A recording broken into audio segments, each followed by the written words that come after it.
শীতে যেমন সবজির বাজার তেমন ফলেরও বাজার। সবসময় মুখরোচক খাবার তো খেতে ইচ্ছেই করে, তাই আমি নিয়ে এসেছি একটা সুন্দর রেসিপি। যে দেখুন, এই রেসিপিটা হলো বারো ভাজা।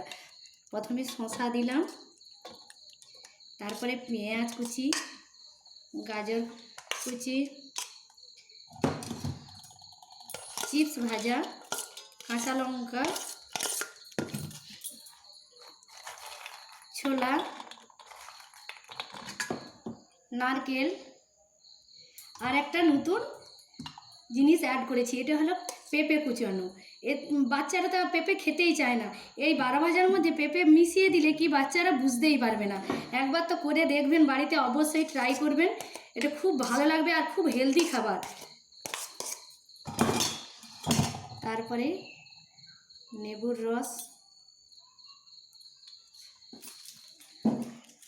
একটু স্বাদ হওয়ার জন্য জিরে গুঁড়ি, চানাচুর,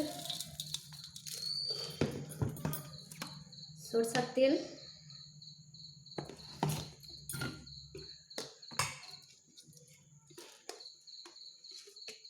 স্বাদের জন্য একটু টক টক ঝাল ঝাল আচার, তারপর ধনেপাতা। হয়ে গেল আমার বারো ভাজা। বন্ধুরা প্লিজ প্লিজ প্লিজ আপনারা এটা ট্রাই করবেন, বাচ্চাদের খুব ভালো, এটি একটি হেলদি খাবার।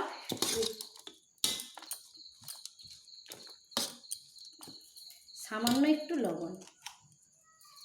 লবণটা লাস্টে দিলাম, কারণ লবণটা সঙ্গে সঙ্গে দেওয়া মাত্রই খাওয়া শুরু করতে হবে, কারণ এতেই জল কেটে বেরিয়ে যায়।